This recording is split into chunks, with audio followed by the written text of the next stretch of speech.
My mother was the youngest of, I think, 11 children in the Wiley family. And the others had gone west to make their fortune, and they did. And I think they sent money back that she was able to, the home was nicely furnished and in this little town of 500 people. And she went to some woman's Christian college, I think probably for 2 years, and studying music. And well, let's see, my father, I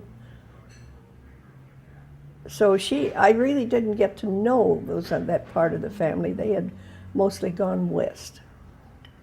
And my father's side,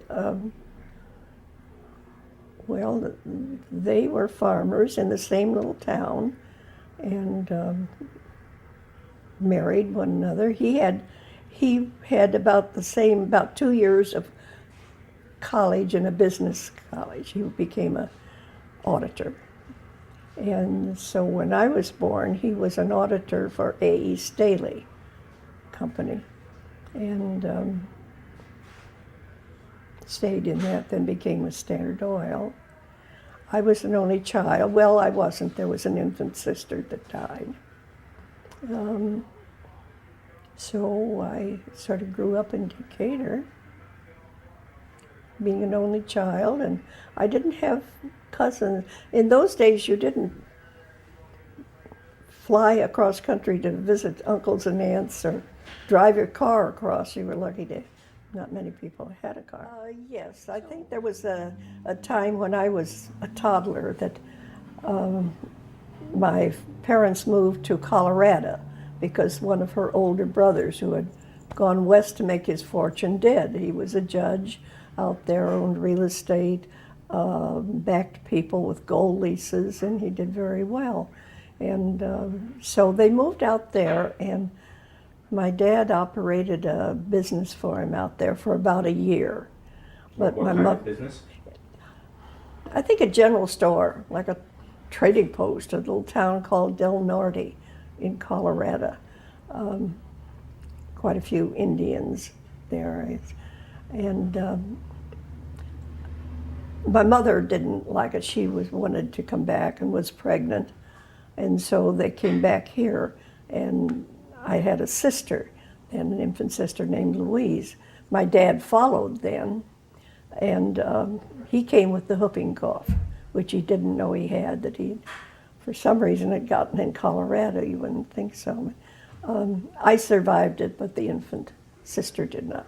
So I was an only child and raised, and really didn't have any uncles or aunts. My father had a younger brother who had moved away, and an old maid sister. We shouldn't use that term, old maid, but spinster. Anyway, she taught school, and she used to tell me about teaching in a one-room schoolhouse down in southern Illinois, where she'd live with the family of one of the students, and she would walk to the school and open it up and build a fire in the pot-bellied stove and I guess ring this old school bell, I don't know, and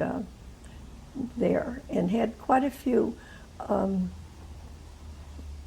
well, I don't know whether they were Italian or Hungarian, that she used to tell that the parents put them in their long underwear and just sewed it shut for the winter. She used to talk about the hard winters down there. So that was a spinster aunt that I knew. And she was important to my life. Then, unfortunately, my father had to travel. He was traveling auditor for Standard Oil. And we would go meet the train when he'd come in Friday night and then take him back to the train Monday morning. And so it was my mother and I pretty much together. And I had a good life. We had a comfortable two-story house, and I could run barefooted and play in the mud or play with my dolls, anything I wanted. So it was a good childhood. unfortunately, she died when I was 11 years old. And so I must have been in about 6th grade then, 7th grade, something like that. And you know, you always think of your parents, when you're a child, you think of your parents as being old. Well, now I realize my father wasn't old. He was a 38-year-old man that was left with one little girl and no relatives around that were able to take her into their families. So a brother, my mother's brother, out in Chillicothe, Missouri, offered to take me. And so he drove me out there in the Model T that we had, and left me with my little dog that I loved. Well, it wasn't long till my aunt decided she didn't want the dog, so it had to go.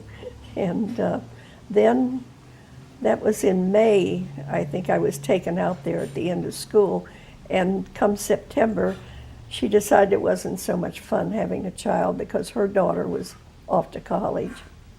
So she told him to come get me.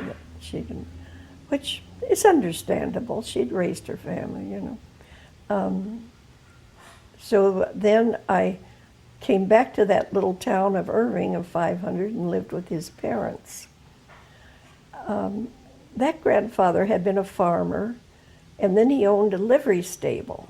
He had beautiful horses, and from the pictures, of course this was before I'm going by pictures that I've seen.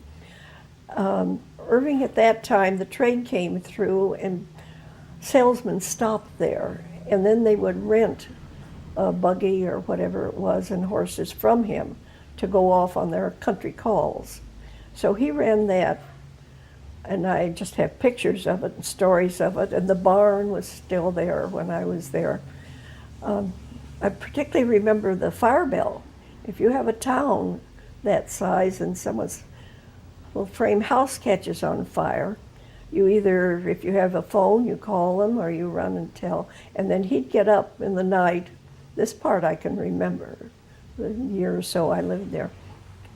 And he'd go over and ring the great big bell that was up on the top of the barn that would sound all over town. And then they would all come with their buckets for a bucket brigade, and they would go to the house, and they had a chain of people. You handed your bucket, you dipped in the wells, and handed your bucket down and threw it. Well, the house always burned anyway. I went to school there 1 year, and that must have been my 8th grade,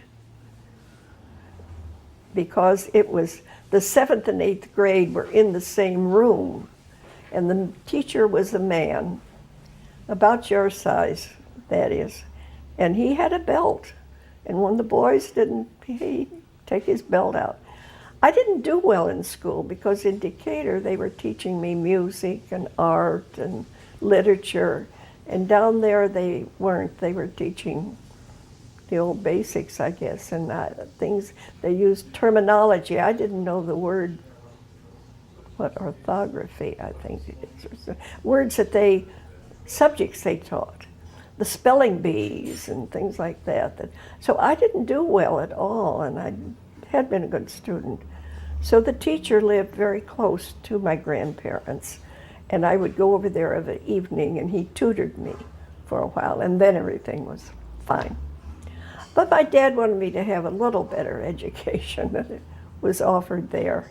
So he found an old friend of the family, German woman, who would take me, and I could go to high school back in Decatur. So I did my 4 years of high school back there, and he was still traveling. He'd give me an allowance for the week, and no one was there to teach me any of the problems of teenagers growing up. My grandfather was interesting in that he, after getting back to the livery stable, when they started paving the streets, they wanted a car. So he bought a car and he drove them around to salesmen. But that died off and the town died and so on. And so he decided he owned sort of a city block, I mean some distance. And he went into the poultry business and raised Leghorn white. And he sort of pioneered in it, that he was one of the first one that kept the chickens in batteries and incubated the eggs and so on. So he did that, and so I didn't go hungry. We had chicken, and the day that he would go up to town and buy a quarter's worth of bologna would be a highlight for me.